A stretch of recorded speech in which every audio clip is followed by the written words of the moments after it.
syllabus, I don't know, you have that in between every single one, so then it's all neat and organized, and yeah. And then, so after that, because I'm not going to do that because I don't have any extras, you're going to want to take your notebook paper, put it in right on top of the tabs.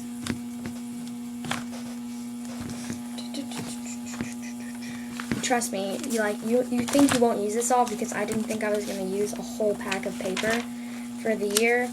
Trust me, you will. You'll use the whole thing. Like, I don't know, like, I don't exactly remember what I used it for, but I remember I did use it. It takes a while. Okay. Once you have that all in, almost, there. Then,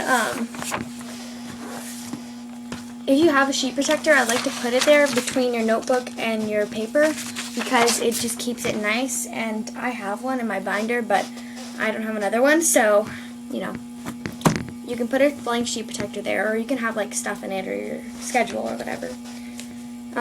Actually, no, I'm saving that for later.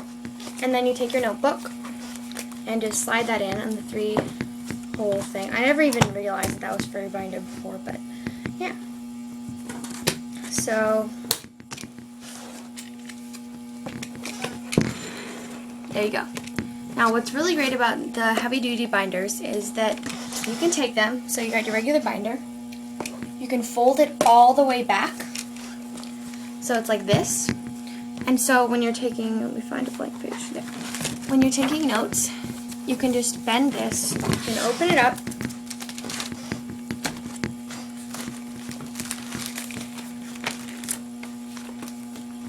so you open up the notebook and you take it and you put it in half.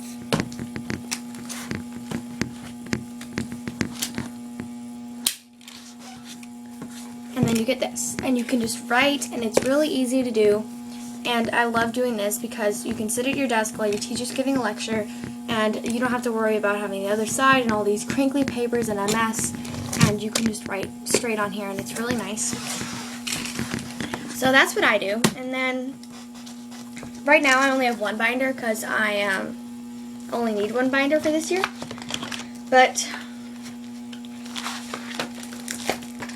you know, in middle school, most people need, you can use one binder. I mean, that's totally your preference. But it's keeps things a lot more organized if you have two. And then in here, since I only have one binder, I keep my homework.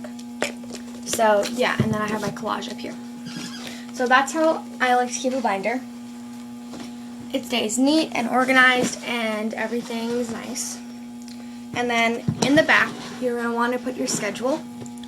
So I hand wrote a schedule. I know probably most people like to type, but I don't know. So it's got every single, every single day of the week, and my class schedules. And so I have, you know, let's see if I can get that up. Homeroom, block 1, block 2, block 3, lunch, recess, dismissal. Because now we only have 3 blocks, which are like periods, but yeah. So it's kind of different where I live, so still in elementary school, 6th grade, I know, it's crazy. But yeah. So then you can do that, and that's really helpful. And here are the tab things I was talking about.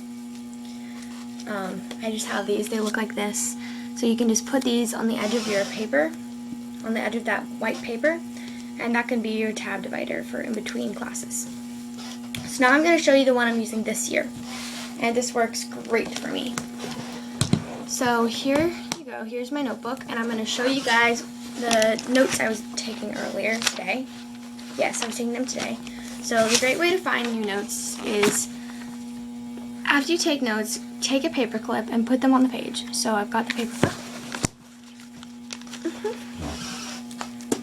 So I was taking notes today on the War of 1812.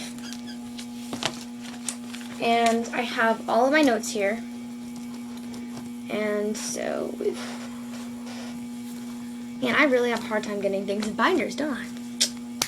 So this is how I was taking notes today. So So you sit, you've got your whole thing flat on the desk, and you take notes. And so I've got them here, and so what I like to do is I like to put the class, because I only have one notebook for all my classes because we don't really take that many notes. So I have history notes up here. I have the date, and then I have history. And I've got the little subtopics when she says new things. So I've got War of 1812, the overall. I have reasons for the war, American side, reasons for the war, British side, starting the war by James Madison, and all that stuff, and like all these different things, war tactics and British leads. And then you take this off.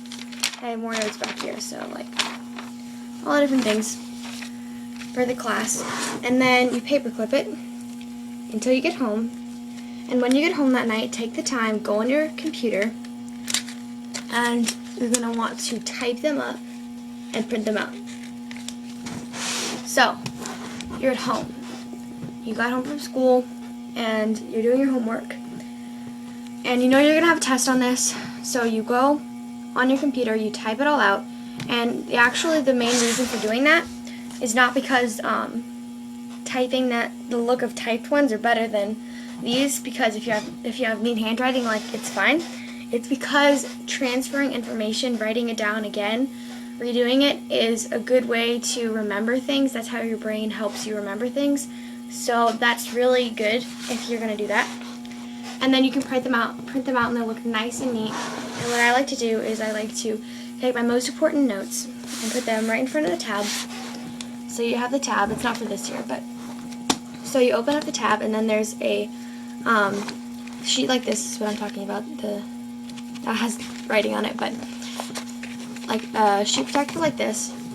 You put in your most important notes. So, for example, like you took notes on this. You went home, you typed it out, you printed it out, you put it in the sheet protector, and that's how you keep it. And it makes everything nice when you're studying for tests. It's easy, and you know what you're doing, and I love that.